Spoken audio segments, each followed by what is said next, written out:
So after looking at a series of blind contour line hand drawings, I decided that today we're going to step back and we're going to revisit that assignment. Again, I'm not here to punish or to, like, most people got a 10 out of 10 on the blind contour line drawing. So, but even though I gave you a 10 out of 10, doesn't necessarily mean you did it right. So I'm going to show you, I actually sat down and I did a blind contour line drawing, and then I did a contour line drawing to show you what the difference is in my work. So this is a contour line drawing. So that means I had my hand like this. How did I have it?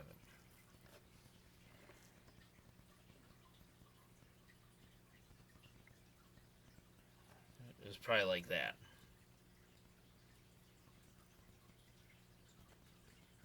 So I set my hand up like this, and to draw this, I continually looked at my hand and then looked at my drawing to make sure my proportions were right, to make sure my lines intersected where they were supposed to. So I still used a smooth connected line, but I was looking back and forth repeatedly. That means it's a contour line drawing, but it's not blind. On the other side, I have a blind contour line drawing of the same pose of my hand. So it's something like this. There we go. Now this one, I didn't look at my drawing at all unless I stopped and unless I got to the end of a line and I had to move my pencil to some other part of my drawing. That is a blind contour line drawing. So you can see the difference. And this looks way crappier than this. Like, this actually looks like a good drawing. But it looks good. This one, I am able to do this with some level of success because I have done these as practice. The point of this practice is to get your hand to draw what your eye sees without interference from your brain. So if your brain can't see what it is you're drawing, it can't tell you that you're drawing it wrong. So that's why we're doing this exercise. Again, like I said, this whole class is focused on, my goal for this class is to get you to see things a little bit more like an artist.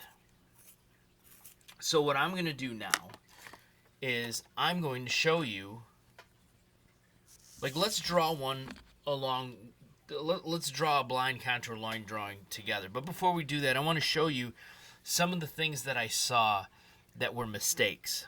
So if I looked and I saw a, let's see, I'll put my hand out. If I saw lines,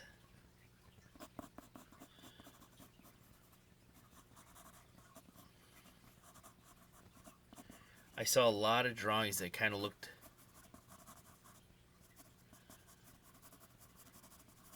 like this.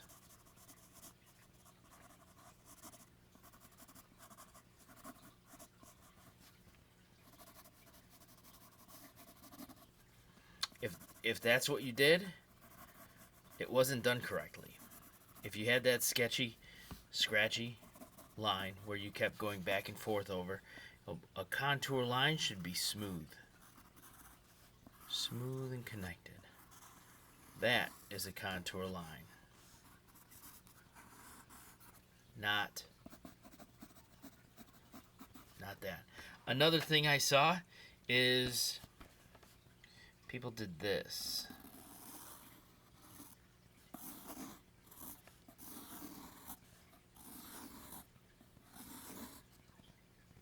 And they had these cartoon looking hands. So if you did that, most people got I mean, unless it looked like this,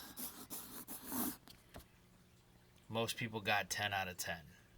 If you did something like this, I might have taken points off. But even still, let's do this together. And what I'm going to do is I'm going to go to a new page in my sketchbook.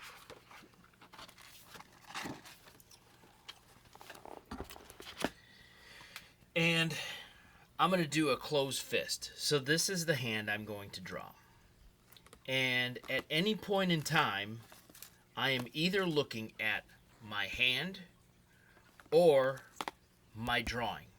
So I'm going to keep my hand up out of the way so that I can't see. I'm going to sharpen my pencil first.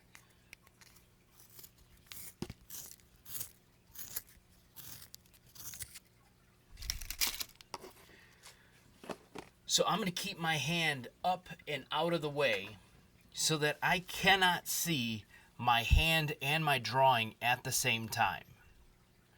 So if I look at my drawing, that means I cannot see my hand. My hand is not in my field of vision. If I can see my hand, that means my drawing is not in my field of vision. So what I'm going to do is I'm going to put my hand up, and I'm going to tell you whether I'm looking at my hand or whether I'm looking at my drawing. So when I start, I'm going to start looking right here. And as my pencil moves across the paper, my eye is also going to move, and I'm going to try to move them both at the same pace. So I'm going to try to move my eye at the same speed that my pencil is moving. And that is the exercise. So here we are. Let's start. So if you don't have a pen and paper or pencil and paper right now, please get one and do this with me. And like I said,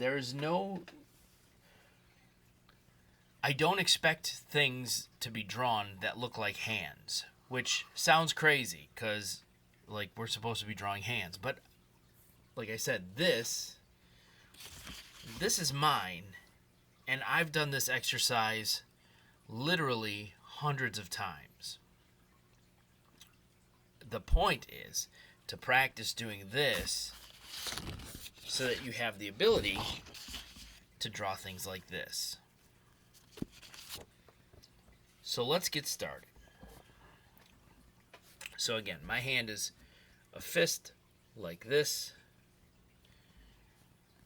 And just for a frame of reference, we might need this. I'm going to call this my first finger, second finger, third finger, and pinky finger. So if I'm talking about my third finger or my pinky finger, you know what I'm talking about. So again, I'm going to start down here, and I'm going to work my way up and around my thumb. All right. So right now, I'm looking at my hand. Take a deep breath, like you're about to jump off a diving board. And let's begin. So I'm looking at my hand. I can't see my drawing. So now I'm at my knuckle of my thumb. And here's my first couple wrinkles in my thumb. Now I'm looking at my nail, my thumbnail. It comes up and around and then back down. And now the tip of my thumb. It's kind of flat right there. I got a hitchhiker's thumb. So I'm still looking at my hand. And now here. Now this is where my thumb touches my first finger. So I can make a decision. I can follow my outside knuckle of my first finger, or I can go down towards my fingernail of my first finger. And that's what I'm going to do. I'm going to go towards the first fingernail. And I got some wrinkles in my thumb too that I'm going to pick up as I work my way down.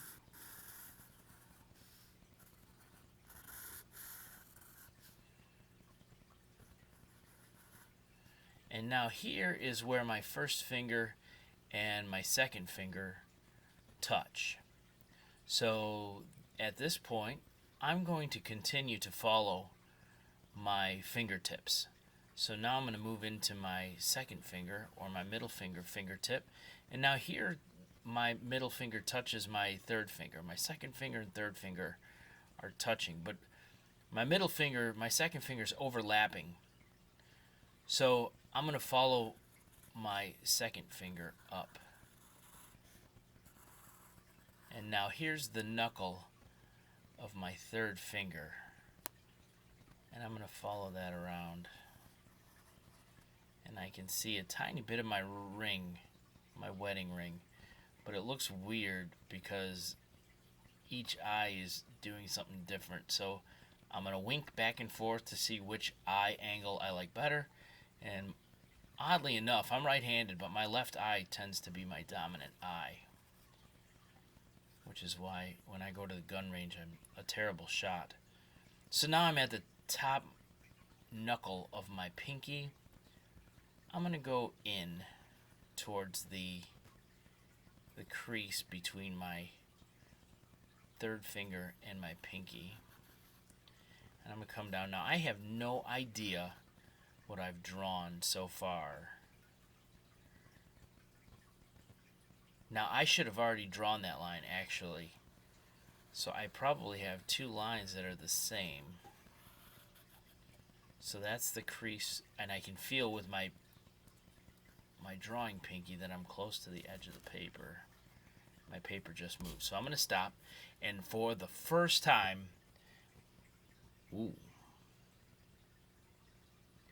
I'm going to look down and see what I've got. So I'm looking now. So here's my pinky.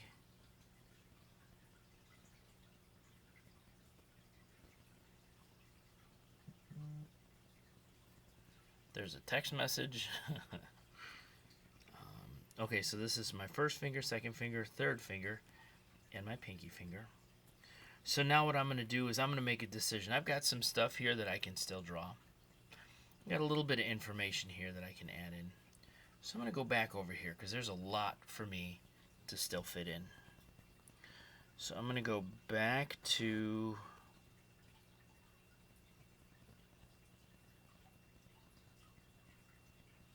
Let's see.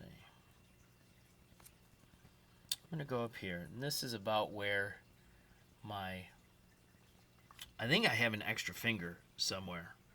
So I think this line is supposed to... This is actually supposed to be the same line, I think. But I'm going to leave it. Like, I didn't... When I drew this, I didn't come back in far enough. But that's okay. That's what blind contour lines do. They don't always line up the way they're supposed to. So now I'm going to start, like I said, at this point, I'm going to start right here, and I'm going to pick that line up. So I'm looking at my drawing, I'm looking at my hand, and now I'm only looking at my hand starting now. And I'm going to put those knuckles in. Yeah, I'm going to keep going around on those knuckles. There's that. So now this is like my third finger knuckle. Here's my wedding ring again. And then my pinky.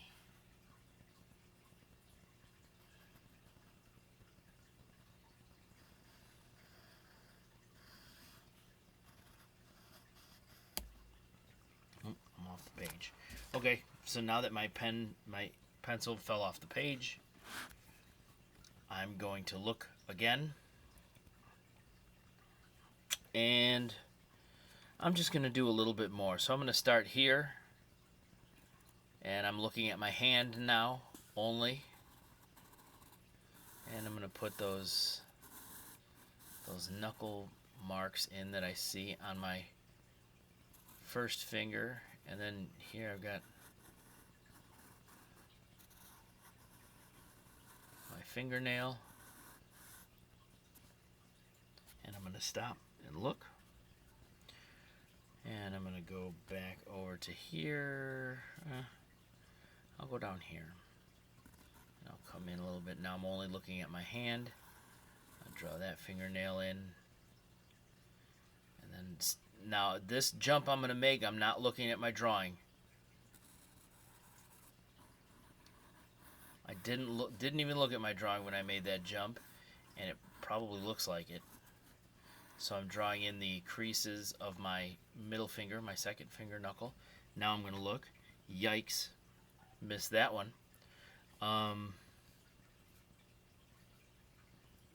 And I think right here I've got some, so now I'm looking at these little creases and crevices and wrinkles in my hand. So I'm almost done with this drawing. So now I'm only looking at my hand. Come around like that. It's almost like the letter H does that, and then I've got this at my wrist, and I'm off the page. And that is a done blind contour line drawing. So I hope you did that along with me. I'm going to create an assignment. If I haven't already, I'm going to create an assignment.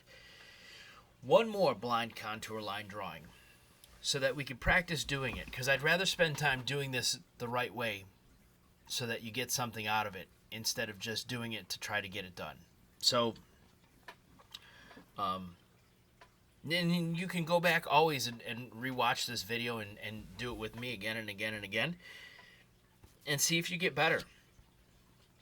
Like when I draw these, sometimes they're great. Sometimes they really look good. And then other times they look like this. So I'm going to sign this, and you can't even tell that that's my signature. It looks like another piece of the contour line. But again, just to show you, like that's what these look like. That's the one I did earlier. That's the one I did now. Very much the same. But the important thing is that the line is not a... It's not one of those kind of lines. And it's also not something like that. Like the turkeys that you used to draw in 3rd grade for Thanksgiving. So it should look grotesque and dysmorphed, or whatever you want to call it. But again, the purpose is so that when you do go to draw something like this, your brain and your hand have that line of communication open.